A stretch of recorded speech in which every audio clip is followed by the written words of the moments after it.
नमस्कार जोहार, मैं विवेक कुमार। आप देखना शुरू कर चुके हैं ओबीसी टाइम्स। फिलहाल हम उत्तर प्रदेश की राजधानी लखनऊ में हैं। हमारे साथ कांग्रेस पार्टी के प्रदेश सचिव नीतम सचान जी हैं। बातचीत करेंगे इनसे। क्या जिस हिस्सेदारी की बात हो रही है आपकी पार्टी में, वो हिस्सेदारी लोगों में दी गई है? जो पिछड़े समाज के तमाम नेता हैं, कार्यकर्ता हैं, क्या उन्हें पदाधिकारी बनाया गया है? क्या विधानसभा के टिकट, लोकसभा के टिकट में वो हिस्सेदारी दी जाती है? देखिए, हमारे जो नेता हैं आदरणीय राहुल जी ओबीसी की बात बहुत ही ताकत से कहते हैं, लेकिन उस चीज का जो इम्प्लीमेंट होना चाहिए वो नहीं हो पा रहा है। हम निश्चित तौर पे कह सकते हैं कि चाहे वो टिकट की बात हो या संगठन की बात हो, जिस तरीके से हिस्सेदारी हमें मिलनी चाहिए उस तरीके से नहीं मिल रही। पार्टी में खुद नहीं मिल पा रही है आपको? नहीं मिल पा रही, ये सच्चाई है। पिछड़े समाज से आप भी आते हैं? हम भी पिछड़े समाज से हैं। हाँ। पिछड़े समाज में कुर्मी जात से, पटेल जात से हैं। विधानसभा चुनाव भी लड़े हैं। तो ये बताइए, ऐसे में जब राहुल गांधी इन बातों को मंचों से कहते हैं कि हमारी सरकार जब आएगी तो हम हिस्सेदारी देंगे, पिछड़ों का जो हक है, दलितों का जो हक है वो देने का काम करेंगे, हकमारी नहीं करेंगे, लगता है आपको कि सही है या हवा हवाई बस वो है, चुनावी प्रोपेगेंडा है कि देखिए, जब नहीं, ये प्रोपेगेंडा नहीं है। राहुल गांधी जी बहुत ही साफ सुथरे व्यक्ति हैं। जो वो कहते हैं उसमें 1% कहीं कोई गलत नहीं होता। उनकी नीयत में, उनकी सोच में कभी गलत नहीं होता, लेकिन उसका इम्प्लीमेंट इसलिए नहीं हो पाता कि जो हमारे प्रदेश की कमेटी है या प्रदेश के जो महत्वपूर्ण लोग हैं वो ओबीसी समाज को उतना प्रतिनिधित्व नहीं दे पाते। ये बताइए, कांग्रेस की सरकार रही है मध्य प्रदेश में भी पिछड़ों का आरक्षण 14% का है, आज तक 27% नहीं हो पाया। कांग्रेस की सरकार थी ना वहाँ। हाँ, ये गलतियां जो हुई हैं उसी गलतियों का ही तो कांग्रेस ने प्रायश्चित भी किया है। उन गलतियों की वजह से हमारी, चाहे एमपी में हो चाहे यूपी में हो, आज हम कमजोर पड़े हैं। क्योंकि जिस तरीके से ओबीसी को हिस्सेदारी मिलनी चाहिए थी वो इसके पहले नहीं मिली। और जब राहुल जी ने ओबीसी के हिस्सेदारी को लेके थोड़ा सा इसमें अध्ययन किया तो उन्होंने बहुत ताकत से बात उठाई। उन्होंने पूरी कोशिश की कि हम इस देश में, केवल उत्तर प्रदेश की बात नहीं है, राहुल जी चाहते हैं कि इस पूरे देश में ओबीसी को बराबर की हिस्सेदारी मिले। और वो हमेशा मंचों से बोलते आए हैं कि हमारी हिस्सेदारी 50% से ज्यादा होनी चाहिए। उन्होंने कहा है कि हम जो 27% आरक्षण की बाउंड्री है उस बाउंड्री को हम खत्म करेंगे। तो राहुल जी की मंशा अच्छी है, लेकिन सिर्फ एक नेता राहुल जी के अच्छी मंशा होने से ओबीसी समाज का भला होने वाला नहीं है। जब तक वो अपने नीचे महिला सम्मान की बात करते हैं, महिला सुरक्षा की बात करते हैं, जबकि भाजपा की सांसद हैं कंगना रनौत, वो लगातार उन पे आरोप लगा देती हैं कि डर लगता है वो अगर आते हैं सदन के भीतर। तो देखिए, किसी एक अच्छे नेता की आप बात करें तो हम उस पे बहस करें। कंगना रनौत ये बहस करने का मुद्दा ही नहीं है। ना वो नेता है, ना वो पब्लिक लीडर है। लोकसभा के सांसद हैं वो लोकसभा का सांसद बनना और नेता बनना दोनों अलग अलग चीजें हैं। सांसद तो कोई भी बन सकता है, लेकिन वो नेता नहीं है। उन्हें जमीनी हकीकत नहीं पता है। अन्न मन सन कुछ ना कुछ बोलती रहती हैं, बिना स्टडी के, बिना अध्ययन के, जो मन में आता है बोलती रहती हैं। उन्होंने तो यह भी बोला था कि 2014 के बाद ऐसा महसूस हुआ कि हमारा देश आजाद हुआ है। कितनी गलत बात है। वो एक तरीके से मैं समझता हूँ कि राजनीति का वो एबीसीडी नहीं जानते हैं। अच्छा, ये बताइए, उत्तर प्रदेश में जिस पिछड़े समाज को साधने की लगातार कोशिश कांग्रेस पार्टी कर रही है, उसमें तमाम लोग जो हिंदू धर्म में आस्था रखते हैं, अब भाजपा उनको कहती है कि कांग्रेस हिंदू विरोधी है। तो ऐसे में कैसे आपके साथ वो तमाम वोटर्स आएंगे जिनकी आस्था हिंदू धर्म में है? देखिए, वो हिंदू विरोधी की बात करती है, जबकि आप देखें तो बीजेपी के जितने नेता हैं, अभी आपने देखा होगा कि नितिन गडकरी जी की कंपनी बीफ एक्सपोर्ट करती है, तो ये असली हिंदू हैं। बीजेपी के कई सारे नेता हैं जिनके स्लॉटर हाउस हैं, जिनके स्लॉटर शर्मा ने कहा है कि जाकर के बीफ खाना है तो घर के भीतर खाइए। अब आप समझिए उनकी मंशा क्या है? ये चुनाव जीतने के लिए, ये बात जब यूपी का चुनाव आता है तो गौ रक्षा की बात करते हैं, और जब आसाम की बात आती है, साउथ के चुनाव की बात आती है, तो कहते हैं कि बीफ का मांस खाइए, आप मीट खाइए, गाय का मांस पे कोई प्रतिबंध नहीं है। कहते हैं छुप के खाओ। अरे छुप के खाने वाली चीज होती है, ये तो हमारी माता है। जिस तरह आप यूपी में आके गाय की बात करते हो, उसी तरीके से आपको, उसी पैटर्न पे आपको पूरे देश में गाय की बात करनी चाहिए। तो ये इनका दोहरा चरित्र है। और बीजेपी सरकार 2014 में जब से बीजेपी सरकार आई है, इसने ओबीसी को बहुत बड़ा नुकसान किया है। हम आपसे डाटा के साथ बात करेंगे कि जितनी भी सरकारी नौकरियों का विज्ञापन आया है, 99% वैकेंसी में 27% का आरक्षण कहीं नहीं मिला। कहीं पे 2%, कहीं 3%, कहीं 5%, कहीं 7%। 27% तो आप भूल जाइए। वो सारा का सारा ओबीसी के आरक्षण पे डकैती डालने का काम बीजेपी सरकार ने किया है, चाहे वो भारत सरकार की नियुक्तियां हो या प्रदेश सरकार की नियुक्तियां हो। और आप कहें तो आपको हम डाटा के साथ आपको बताएं, हमारे पास ऑथेंटिक डाटा भी है। डेटा लेकर के आप चल रहे हैं? हाँ, अरे हमारे पास डेटा है। हम कोई बात जो है आपसे उस तरीके से नहीं करेंगे कि आप हमारे इसको चैलेंज कर सकते हैं। देखिए भाई, ये दोबारा एक नया आ गया है। एक वोट चोरी का मुद्दा आपने देखा था, अब देखिए पदों की चोरी कैसे हुई। ये आरक्षण की चोरी है। Uttar Pradesh public service commission, ये आपका 22 दिसंबर 2025 को विज्ञापन आता है। आप देखिए नंबर ऑफ वैकेंसी, ठीक है ना, टोटल पोस्ट है 404, ओबीसी 0। उत्तर प्रदेश के लाइव स्टॉक डिपार्टमेंट में आती है वेटरनरी ऑफिसर। हाँ, वेटरनरी ऑफिसर जी, पशु चिकित्सा अधिकारी।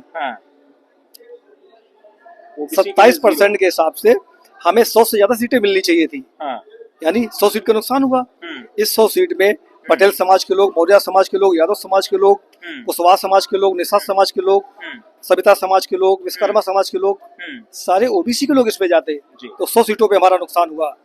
जब 100 सीटों पे हमारा पशु चिकित्सक होगा तो किसानों की मदद होगी, किसानों के जानवरों को अच्छे से इलाज मिलेगा। ये हमारा बहुत बड़ा नुकसान किया जा रहा है। और इतना ही नहीं, इसके बाद और आप देखिए, ये भी यूपीपीएससी की है, ये स्वास्थ्य शिक्षा अधिकारी की। 221 जगह में से मात्र 20 सीटें मिलती हैं, 50 से ज्यादा, जबकि 50 से ज्यादा होनी चाहिए। इसके बाद ये वैकेंसी आप देखिए, ये हमारी आती है चिकित्सा अधिकारी आयुर्वेद में। 168 सीटों में 15 सीटें हमें मिलती हैं, जबकि इसमें भी हमारी 45 सीटों के आसपास होना चाहिए। तो ये डाका है, ये डकैती डाली जा रही है। ये पूरी लंबी चौड़ी आपने इतनी मोटी फाइल बना रखी है, जहाँ जहाँ हमारी हुई है। बिल्कुल, ये देखिए आप, ये भर्ती हमारी आई है 2019 में, चकबंदी लेखपाल। इसमें आप देखिए टोटल वैकेंसी होती है 1002। इसमें आपको ओबीसी की कोई सीट दिख रही है? नहीं दिख रही है ना। यानी कि इसमें इन्होंने अगर हमें आरक्षण मिलता तो इसमें 368 सीटें हमें ओबीसी को मिलती।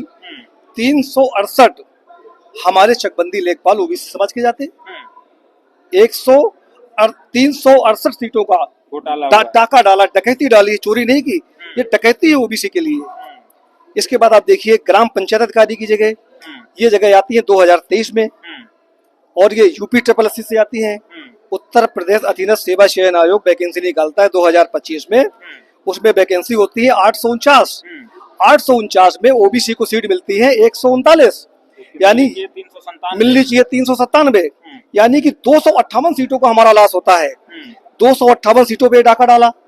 आखिर इस पे नजर क्यों नहीं जाती है ओबीसी प्रधानमंत्री की, जो ओबीसी की बात करते हैं? उत्तर प्रदेश के डिप्टी सीएम हमारे केशव मौर्य जी हैं। आखिर इसकी बात किसी ने उठाई क्या? आपने कभी देखा? नहीं उठाई। और आगे बढ़ते हैं हम। ये हमारा यूपी SSSC से एक विज्ञापन आता है वन रक्षक का। वन रक्षक में टोटल वैकेंसी होती है 333, हमें मिलती है ओबीसी में 197, यानी 14%। मिलना चाहिए 27%, हमें मिलता है 14%। कुल मिला के कहने का मतलब यह है कि ओबीसी के पदों के सबसे ज्यादा हकमारी भाजपा के सरकार में हुई है। निश्चित तौर पे 100% इन्होंने ओबीसी को उत्तर प्रदेश से ही नहीं पूरे देश से, इनकी बहुत बड़ी साजिश है। कि वो कहते हैं कि सबसे ज्यादा विधायक हमारे पास ओबीसी समाज के हैं, सबसे ज्यादा सांसद हमारे पास हैं। ये ओबीसी के जो विधायक, सांसद और मिनिस्टर हैं, ये कठपुतली हैं। ये बीजेपी के और मोदी और अमित शाह जी की उंगली में नाचने वाले ये एमएलए एमपी हैं। भी तो अपने आप को पिछड़ा ही कहते हैं। वो नकली पिछड़ा है, वो बनावटी पिछड़ा है, वो असली पिछड़े नहीं है। गुजरात में जो फॉरवर्डों में सबसे उच्च जाति होती है, मोट घांची, वो मोट घांची जाति से आते हैं, और वो सीएम रहते हैं अपनी जाति को ओबीसी में गुजरात में डलवाते हैं तो वो ओबीसी नहीं है। अब ये मानिए कि हम अगर अपने आप को मिश्रा जी कहने लगे तो क्या हमारी विचारधारा ओबीसी से खत्म हो जाएगी? नहीं। हमें लोग समाज मानेगी? हमें नहीं मानेगी। तो वो आज भी उनकी विचारधारा सोच फॉरवर्डों के हित की है। ओबीसी का नुकसान लगातार वो करते जा रहे हैं। और लेटरल एंट्री में उन्होंने 50 से ज्यादा आईएएस बनाए। आपको पता है उस 50 में आपका एक भी ओबीसी आईएएस नहीं है। और वो आईएएस पद दे दिया जो 15-16 साल सर्विस के बाद जो प्रमोशन से जाता है ज्वाइंट सेक्रेटरी लेवल का, इन्होंने उसको लेटरल एंट्री के थ्रू भर दिया। सबके सब फॉरवर्ड। अच्छा, आप बताइए, ऑल इंडिया कांग्रेस कमेटी में आप प्रदेश सचिव हैं, आपको खुद भरोसा है अगर राहुल गांधी को केवल छोड़ दिया जाए, क्योंकि ऐसी बातें, सामाजिक न्याय की बातें, हक हिस्सेदारी देने की बातें राहुल गांधी ही कहते हैं, आपको राहुल गांधी को अगर छोड़ दिया जाए तो क्या भरोसा है कि पिछड़ों को, दलितों को उनका हिस्सा मिल जाएगा कांग्रेस पार्टी में? बिल्कुल भी भरोसा नहीं है। जब तक राहुल गांधी अपनी ओबीसी टीम को नहीं खड़ा करेंगे तब तक ओबीसी समाज को उत्तर प्रदेश में ही नहीं पूरे देश में हिस्सेदारी नहीं मिलेगी। चलिए ठीक है, ये कांग्रेस पार्टी की ही प्रदेश सचिव थे, इनसे हमारी बातचीत हो रही थी। पिछड़े समाज से आते हैं, पटेल हैं, कुर्मी हैं। अब भाई उत्तर प्रदेश में तो सबसे बड़ी लड़ाई इसी बात की है कि कैसे पिछड़ों को अपने पाले में कर लिया जाए, क्योंकि पूरे देश की यदि बात की जाए तो 60% से ज्यादा आबादी पिछड़ों की है। अब समाजवादी पार्टी हो, भारतीय जनता पार्टी हो, कांग्रेस पार्टी हो, तमाम ये पार्टियां इस उठापटक में लगी हुई हैं कि कैसे हम किस मुद्दे को लेकर के आए, कौन सी ऐसी लुभावनी बात बोल दें कि पूरा का पूरा पिछड़ा समाज हमारे साथ खड़ा हो जाए। और ये जरूरी भी है। अब लगातार जिस तरीके से वर्तमान सत्ताधारी दल पे आरोप लग रहे हैं कि पिछड़ों की बात तो वो पार्टी करती है लेकिन हक और हिस्सेदारी नहीं देती है। अब देखिए, इन्होंने पूरे आंकड़े के साथ दिखाया, तमाम वो आंकड़े दिए जहां पिछड़ों के हकों की हकमारी हुई थी। अब सत्ता में बैठे हुए जो उनके तमाम मंत्री हैं जो पिछड़े समाज से आते हैं, चाहे अनुप्रिया पटेल हो, चाहे केशव प्रसाद मौर्य हो, चाहे संदीप सिंह हो, चाहे संजय निषाद हो, चाहे ओम प्रकाश राजभर हो, तमाम वो नेता हैं, जब ऐसी हकमारी होती है तो उनकी जुबान तक नहीं खुलती है।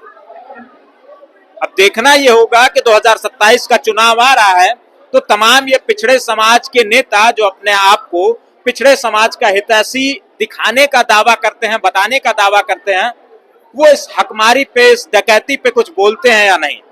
फिलहाल सवाल इस बात पर भी उठता है कि जो कांग्रेस पार्टी लगातार इस मुद्दे को भुनाने की कोशिश कर रही है, ये बातें पब्लिक डोमेन में लेकर के आ रही है कि हम पिछड़ों के सबसे बड़े हितैषी हैं। अब कांग्रेस पार्टी के तमाम नेताओं से हमने बातचीत की, उन्हें राहुल गांधी को छोड़ करके और किसी नेता पे तो भरोसा ही नहीं है, क्योंकि जो पूरी कार्यकारिणी कांग्रेस की है उसमें पिछड़ों की हिस्सेदारी बड़ी कम है।